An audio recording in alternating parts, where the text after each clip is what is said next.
Hello বন্ধুরা, কেমন আছেন সবাই? আশা করি ভালো আছেন।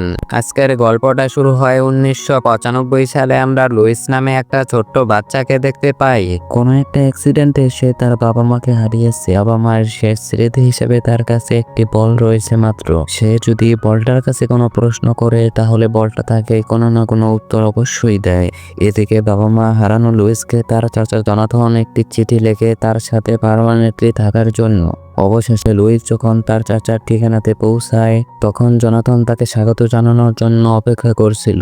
সে লুইসের ব্যাগ নিতে তাকে সাহায্য করে, কিন্তু লুইসের ব্যাগ ছিল খুবই ভারী। লুইস জানায় সে আসার সময় প্রচুর বই নিয়ে এসেছে, কারণ সে বই পড়তে খুব পছন্দ করে। তো বাড়িতে ফেরার সময় লুইস বলে সে রাত 10টার সময় ক্যাপ্টেন মিডনাইট নামের একটি সিরিয়াল দেখতে খুব পছন্দ করে, কিন্তু জনাথন বলে তার বাসায় কোনো টিভি নেই। তারা হেঁটে যাওয়ার সময় হঠাৎ একটা বিশাল গুঞ্জনযুক্ত বাড়ি থেকে ঘন্টার শব্দ শুনতে পায়। জনাথন বাড়িটার দিকে বিরক্ত ভঙ্গিতে তাকিয়ে থাকে যতক্ষণ না সেই ঘন্টার শব্দ বন্ধ হয়ে যায়।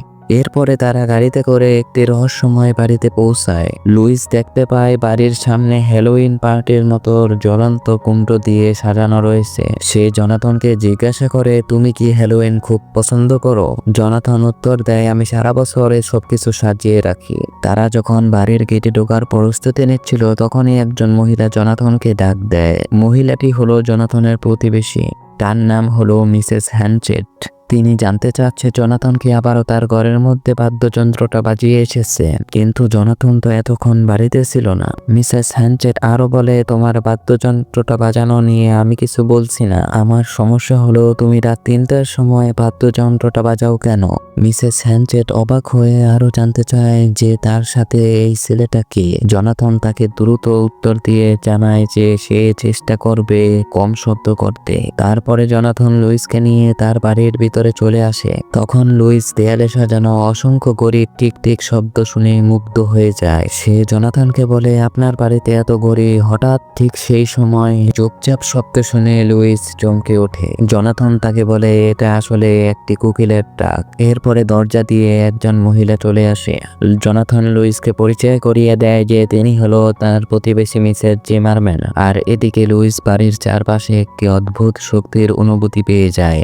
জনাথন লুইসকে বলে যে এই বাড়িতে সে ইচ্ছে মতো যা খুশি তাই করতে পারবে। এরপর গভীর রাতে লুইসের ঘুম ভেঙে যায় ধাতব কোনো একটা জিনিসের বিকট শব্দে। সে ভয় পেয়ে বাইরে এসে দেখে যে জনাথন দেয়ালের দিকে কান পেতে রয়েছে। হঠাৎ করে ওয়ালম্যান্টের একটা ছোট্ট মূর্তি বেরিয়ে আসে। এটা থেকে আতঙ্কে লুইস দৌড়ে তার নিচের ঘরে ঢুকে পড়ে। পরের দিন সকালে লুইস দেখে যে জনাথন আর মিসেস জিমারম্যান খুব চিৎকার করে কথা বলছে। তাদের কথা হলো দেয়ালের ভিতরে কি রয়েছে। এরই মধ্যে আবার জনাথন লুইসকে একটা স্কুলে ভর্তি করে দিয়েছে। তো স্কুলে ঢুকে লুইস বাস্কেটবল দলে যোগ দেয়, কিন্তু সে মোটেও ভালো খেলতে পারে না। সেখানে তার সাথে একটা ছেলের পরিচয় হয় যার নাম হলো টার্বি। টার্বি খেলার মধ্যে লুইসের সাথে অনেক তাল মেলানোর চেষ্টা করে এবং জানতে চায় সে কোথায় থাকে। লুইস যখন তার বাড়ির ঠিকানা বলে তখন টার্বি তো অবাক হয়ে যায়। সে বলে ওই বাড়িটা তো অভিশপ্ত, কারণ সেখানে একজন ব্যক্তি অদ্ভুতভাবে মারা গিয়েছিল। লুইসেরও সন্দেহ হতে থাকে, কারণ সে ওই বাড়িতে অদ্ভুত অদ্ভুত অনেক কিছু দেখেছে। তো স্কুল শেষে লুইস খুবই ক্লান্তি নিয়ে বাড়িতে ফিরে সেদিনের মতো ঘুমিয়ে যায়। তো কিছুক্ষণ পরে লুইস তার মাকে দেখতে পায়। তার মাকে দেখে লুইস প্রচন্ড ইমোশনাল হয়ে পড়ে। তার একটি বারের জন্য মনে পড়ে না যে তার মা তো এখনো জীবিত নেই। তার মা তাকে একটা বই আর একটা চাবি খুঁজে বের করতে বলে, আর বলে যে এই বাড়িতে সে বিপদের মধ্যে রয়েছে। লুইস জানতে চায় যে কিসের কথা বলছো মা। তার মা তাকে জিজ্ঞেস করে যে তুমি কি টিক টিক করে শব্দটা শুনতে পাচ্ছ? লুইস দেয়ালের দিকে তাকায়। ঠিক তখনই তার ঘুম ভেঙে যায় আর আমরা বুঝতে পারি এটা একটা স্বপ্ন ছিল। তো সে সময় লুইস পায়ের শব্দ শুনতে পেয়ে সেই শব্দটার পিছু নেয়। তো বাড়ির চারপাশে অদ্ভুত জিনিসগুলো দেখে সে ভয় পেতে থাকে। এদিকে হঠাৎ করে সেই পায়ের শব্দটা সে আর শুনতে পায় না। লুইস ভয় পেয়ে দৌড়ে তার ঘরে ফিরে যায় আর তাড়াতাড়ি তার সকল জিনিসগুলো গোছাতে শুরু করে।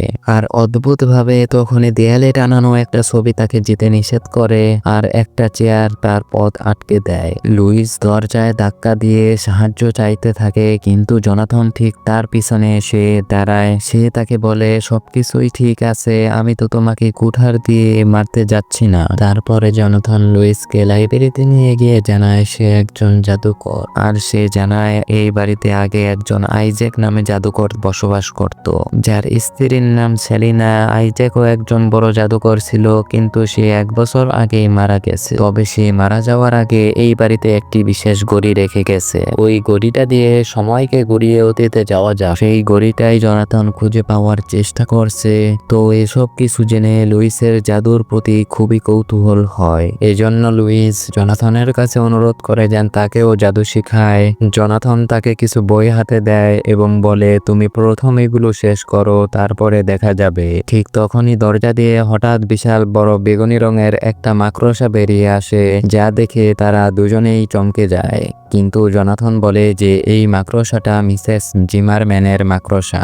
তিনিও একজন জাদুকর, তবে তার জাদুগুলো ইদানিং ভুলভালভাবে কাজ করতেছে। জোনাথন লুইসকে আরো সাবধান করে দেয় যেন সে একটা বিশেষ ক্যাবিনেট কখনোই খোলার চেষ্টা না করে, কারণ ক্যাবিনেটটি শক্তিশালী জাদু দিয়ে বন্ধ করা হয়েছে। এরই মধ্যে জোনাথন যখন আইজ্যাকের জীবনী পড়ছিল, তখনই মিসেস জিমারম্যান এসে তাকে জানায় যে সে বাড়ির নিচের ফাঁকা জায়গাটা তন্ন তন্ন করে খুঁজেছে, কিন্তু সেই রহস্যময় ঘড়িটি কোথাও খুঁজে পায়নি। তারপরে আমরা দেখতে পাই স্কুলে টার্বি দেখে যে কিছু মেয়ে লুইসকে তার চশমাটা পরার জন্য মজা করছে। সে লুইসের চশমাটা খুলে ফেলতে বলে, লুইস রাজি হয়ে যায়।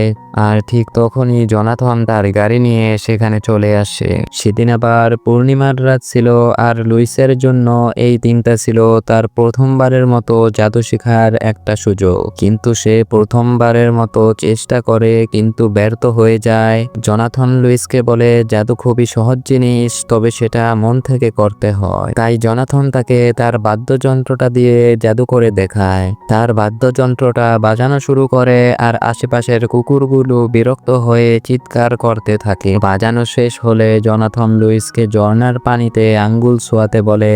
লুইস যখন এমনটা করে, তখনই হঠাৎ ছোট ছোট তারা পানির ভিতর থেকে ছুটে বেরিয়ে আসে, আর ঘরের মধ্যে একটি জাদুকরী সৌরজগৎ ফুটে ওঠে। সেদিন রাতে জোনাথন যখন লুইসের ঘর থেকে বের হতে যাচ্ছিল, তখনই লুইস জোনাথনের কাছে জানতে চায় যে আমি তোমাকে আগে কখনো দেখিনি কেন। সে বলে, আমি পরিবারের সব থেকে আলাদা সন্তান, কারণ সে তার বাবা মায়ের সাথে কখনোই ঠিক মতো মিশতে পারেনি, এজন্য সে পরিবার থেকে আলাদা থাকতো। লুইস উত্তরে বলে, আমিও হয়তো তোমার মতোই। এরপরে লুইস ধীরে ধীরে জাদু শিখতে থাকে। সে প্রথমে একটা খাঁচায় বন্দি বিড়ালের লোমগুলো সাদা থেকে রঙিন করে ফেলে। এরপরে সে মজা করতে করতে জোনাথনকে হাওয়ায় ভাসিয়ে দেয়, কিন্তু সে কিভাবে হাওয়া থেকে তাকে নামাবে সেটা জানতো না। তাছাড়াও সে অনেক ভুলভাল ম্যাজিক করে বাড়িঘর উল্টে ফেলে। এদিকে জোনাথন দেয়ালের সেই ঘড়িটা নিয়ে প্রচন্ড চিন্তায় রয়েছে, কিন্তু মিসেস জিমারম্যান তাকে আশ্বস্ত করে বলে, যেভাবেই হোক তারা দুজন ঘড়িটা খুঁজে বের করবে। তো কিছুদিন পর দেখা যায় যে লুইস খুব ভালোভাবে জাদু করা শিখে গেছে। এখন সে সবকিছুই জাদুর সাহায্যে করে, এই যেমন নিজের বিছানা গোছানো থেকে শুরু করে ক্যাপ্টেন মিডনাইট দেখার জন্য একটা টিভি পর্যন্ত জাদু দিয়ে সে তৈরি করে ফেলেছে। এদিকে স্কুলে টার্বি এখন লুইসের সাথে মিশতে চায় না, কারণ দিনকে দিন তার কাছে লুইসকে খুবই অদ্ভুত মনে হতে থাকে। কিন্তু লুইস তাকে স্বাভাবিক করার জন্য বোঝানোর চেষ্টা করে। এমনকি সে টার্বিকে খেলাধুলার জন্য কিছু জাদু কৌশলও শেখাতে চায়। অন্যদিকে জোনাথন শেষমেশ বুঝতে পারে সে একটা সিংহের মূর্তির হাত উঁচু করে, এতে করে সিংহের এই মূর্তির ভিতরে একটা গোপন পথ খুঁজে পায়। জোনাথন সেই পথ ধরে এগিয়ে যায়। রাস্তাটা একটা বিশাল ঘরে গিয়ে শেষ হয়েছে। সেই বিশাল ঘরে রাত্রের বেলা এত টিক টিক করে শব্দ সৃষ্টি করছিল। জোনাথন একটা টেবিলের উপর রাখা চার্জ খুঁজে পায়। এদিকে লুইস টার্বির সঙ্গে লাইব্রেরিতে বসে আছে আর তারা জাদুকরি বই থেকে এমন একটা শব্দ খুঁজতেছে যেটা পড়লে টার্বি পারফেক্ট ভাবে বাস্কেটবল খেলতে পারবে। এদিকে টার্বি আবার না বুঝে সেই বিশুদ্ধ ক্যাবিনেটটা খুলে ফেলে, যেটা খুলতে জোনাথন নিষেধ করে দিয়েছিল।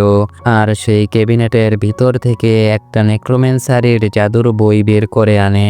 নেক্রোম্যান্সারি হলো মৃত ব্যক্তিদের আবার পুনরুজ্জীবিত করা একটা জাদুর বই। টার্বি বলে, লুইস, তুমি যদি এই জাদুটা জেনে থাকো তাহলে এই বইটা ব্যবহার করে একজন মৃত মানুষকে জীবিত করে দেখাও। তখনই লুইসের মনে পড়ে যে তার চাচা জোনাথন এই ক্যাবিনেটটা খুলতে নিষেধ করেছে, তাই সে দ্রুত বইটা ক্যাবিনেটের মধ্যে রেখে টার্বিকে বাড়ি থেকে বের করে দেয়। একই সময় জোনাথন এবং মিসেস জিমারম্যান সেই অদ্ভুত চাটের ছবিগুলোর অর্থ বোঝার চেষ্টা করতে থাকে।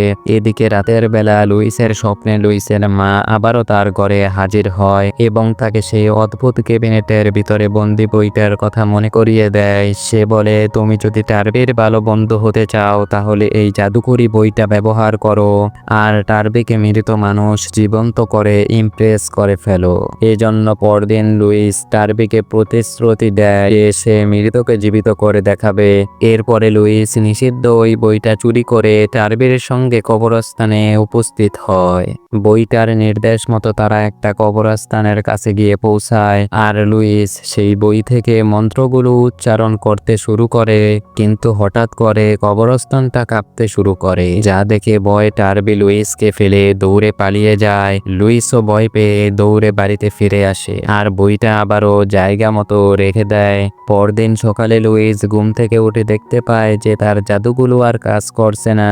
অন্যদিকে জোনাথন দেখতে পায় যে বাড়ির সকল মূর্তিগুলো একত্রিত হয়ে বাড়ির নিচতলায় জড়ো হয়েছে এবং তারা বারবার বলছে সে ফিরে এসেছে, সে বাড়িতে আসছে। জোনাথন দ্রুত কবরস্থানে ছুটে চলে যায় এবং দেখে আইজ্যাকের কবর খোলা আছে। সে মিসেস জিমারম্যানকে সাহায্য করার জন্য ডাকে, কারণ একা সে আইজ্যাকের মোকাবেলা করতে পারবে না। কিন্তু মিসেস জিমারম্যান বলে, আমি তোমাকে সাহায্য করতে পারবো না, বরং লুইসকে তুমি এই সত্যটা বলে দাও। তখন মিসেস জিমারম্যান বাড়ির মূল দরজায় খারাপ শক্তি ঠেকানোর জন্য জাদু দিয়ে তৈরি লোহার খিল লাগিয়ে দেয়। জোনাথন আরো কিছু জানতে চায়, কিন্তু তখনই সে দেখে দেয়ালে লাগানো বিশাল ছবিটা বদলে গেছে। ছবিতে তাদের প্রত্যেককে আলাদা আলাদা কফিনের ভিতরে দেখানো হয়েছে। এদিকে লুইস জোনাথনের কাছে সত্য কথাটা বলতে চাচ্ছিল যে সে একজন মৃত ব্যক্তিকে জীবিত করে ফেলেছে, কিন্তু তার আগেই মিসেস জিমারম্যান বলে যে এই কাজটা করেছে সে অনেক বড় শাস্তি পাবে। জোনাথন লুইসকে বলে যে এই বাড়ির কোনো কিছুই আর ঠিক নেই, তাই কিছুদিনের জন্য লুইসকে মিসেস জিমারম্যানের বাড়িতে থাকতে হবে। মিসেস জিমারম্যানের বাড়িতে গিয়ে লুইস লক্ষ্য করে যে দেয়ালে লাগানো একটা ছবিতে জোনাথন আর আইজ্যাক একসঙ্গে ছবি তুলেছে। মিসেস জিমারম্যান বলে, একসময় জোনাথন এবং আইজ্যাক খুব ভালো বন্ধু ছিল, কিন্তু এরপরে আইজ্যাক যুদ্ধের জন্য জার্মানিতে চলে যায়। ফিরে আসার পরে সে আরো শক্তিশালী এবং ভয়ঙ্কর একজন জাদুকর হয়ে ওঠে এবং সে জোনাথনকে ছেড়ে সেলিনা নামের একজন দুষ্ট জাদুকরকে বিয়ে করে। আমাদের বিশ্বাস আইজ্যাক তার স্ত্রীকে হত্যা করেছিল যাতে সে মানুষের হাড় দিয়ে একটা বিশেষ চাবি তৈরি করতে পারে। এদিকে লুইস স্কুলে গিয়ে টার্বির সঙ্গে কবরস্থানে ঘটে যাওয়া ঘটনাটার ব্যাপারে কথা বলতে থাকে। সে বলে, জোনাথন এখন আমাদের কারণে অনেক বড় সমস্যার মধ্যে পড়েছে, কিন্তু টার্বি তাকে ভয় দেখিয়ে বলে যে দেখো, তুমি এমন ভাব করো যেন কিছুই হয়নি, নয়তো আমি কিন্তু তোমার হাত ভেঙে ফেলবো। লুইস এই কথা শুনে অবাক হয়ে যায়, তাই সে প্রতিবাদ করার চেষ্টা করলে টার্বি তাকে ঘুষি মেরে ফেলে দেয়। লুইস মাটিতে পড়ে যায় আর এত কিছুর পরেও সে জোনাথনের কাছে ফিরে চলে যায়। তারপরে লুইস লাইব্রেরিতে প্রবেশ করে আর টেবিলের উপরে রাখা চারটা সে দেখে ফেলে। হঠাৎ দরজাগুলো সব বন্ধ হয়ে যায় এবং বইগুলো বাতাসে ভেসে লুইসকে আঘাত করতে থাকে। লুইস ভয় পেয়ে সাহায্যের জন্য চিৎকার করে আর তখনই জোনাথন এবং মিসেস জিমারম্যান দৌড়ে চলে আসে। মিসেস জিমারম্যান দ্রুত চারটা হাতে তুলে নেয়। লুইস তাদেরকে বলে যে আমি এই চারটা পড়তে পারবো, কারণ আমি ক্যাপ্টেন মিডনাইট শোটা দেখেছি আর ওই শোতে এই চাটের ভাষাতেই কথা বলা হয়। কিন্তু লুইস কিছু কার্ডের সাহায্য নিয়ে চাটের ভাষাটা বুঝতে পারে আর আমরা বুঝতে পারি এই চাটের মধ্যে থাকা কোডের মাধ্যমে ঘড়িটা অ্যাক্টিভেট করা যাবে আর আমরা বুঝতে পারি এই ঘড়িটার মাধ্যমে সময়কে কন্ট্রোল করা যায়, যেটা সময়কে উল্টো দিকে ঘুরাতে পারে। এর ফলে মানুষ ধীরে ধীরে ছোট হতে থাকবে যতক্ষণ না সে একেবারেই অদৃশ্য হয়ে যাবে। এই জন্য জন্য তারা দ্রুত বাড়িতে ফিরে আসে, কিন্তু দেখতে পায় যে সারা বাড়ি ভেঙে তছনছ হয়ে গিয়েছে। এসব কিছু দেখে জোনাথন বলে যে নিশ্চয়ই এখানে আইজ্যাক এসেছিল সেই চাটের চাবিটা খুঁজতে। তাই তারা চাবিটা আগুনে গলানোর অনেক চেষ্টা করে, কিন্তু চাবিটা কোনোভাবেই আগুনে গলতে চায় না। তখন আবার লুইস বলে যে আমি আইজ্যাককে মৃত্যু থেকে জীবিত করে ফেলেছি।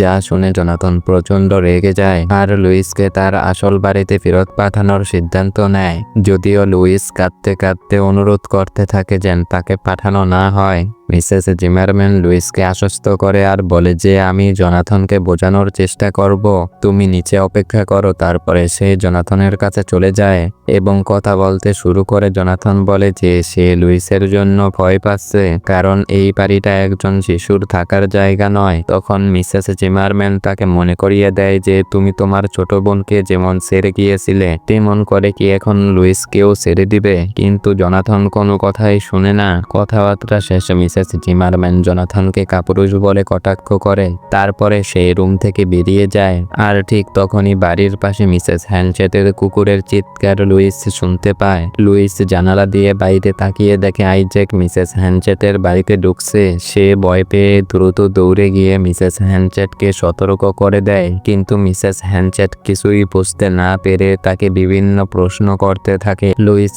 সকল প্রশ্ন এড়িয়ে গিয়ে তাকে নিয়ে জোনাথনের বাড়িতে দৌড়ে চলে আসে। তারপরে লুইসে জোনাথন আর মিসেস জিমারম্যানকে ডাক দেয়।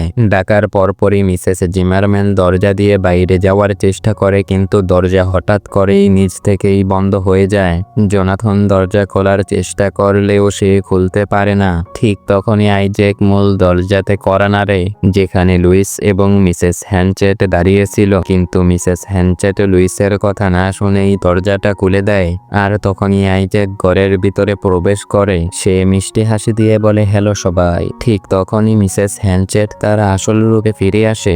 লুইস হতভম্ব হয়ে বলে যে আমি ভেবেছিলাম তোমরা দুজনেই মারা গেছো, কিন্তু সেলিনা হাসি দিয়ে বলে যে না, আমরা এখনো মরিনি। আসলে এই বাড়িতে থাকা আসল মিসেস হ্যানচেটকে হত্যা করে হারের চাবিটা তৈরি করা হয়েছে। তারপরে সেলিনা মিসেস হ্যানচেটের রূপ নিয়ে এই বাড়িতে বসবাস শুরু করে। সে আরো বলে যে আমি আসলে লুকিয়েছিলাম সেদিন থেকে যখন জোনাথন আর মিসেস জিমারম্যান এখানে এসেছিল। হঠাৎ করেই সেলিনা মাথা নাড়াতে নাড়াতে নিজের রূপ বদলাতে শুরু করে। সে হয়ে যায় লুইসের মা।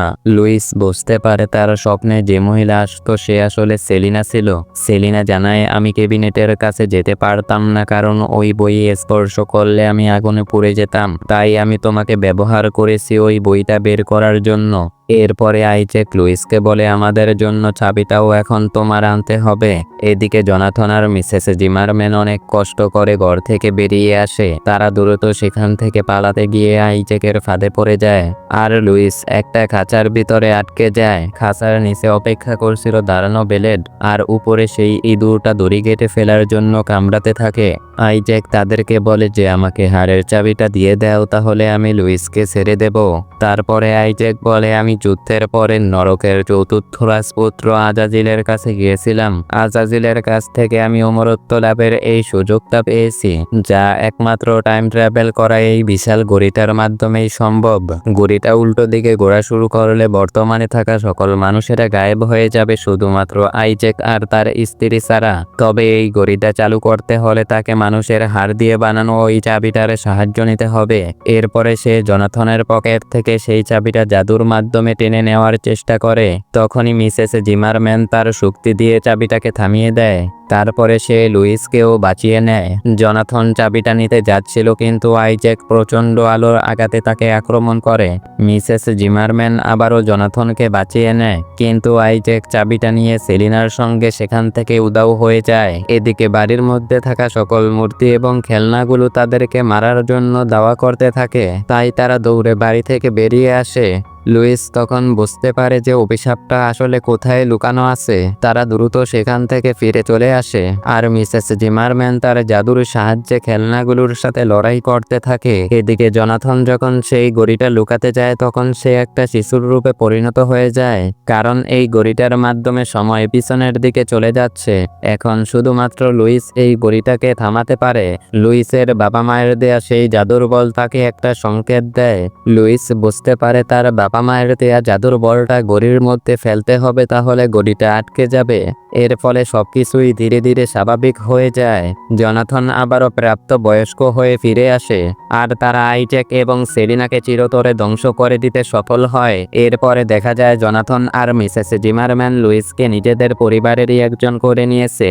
এমনকি লুইসকে প্রতিদিন স্কুলে নিয়ে যাওয়া আসা সবকিছুই তারা দুজনে একসঙ্গে করে।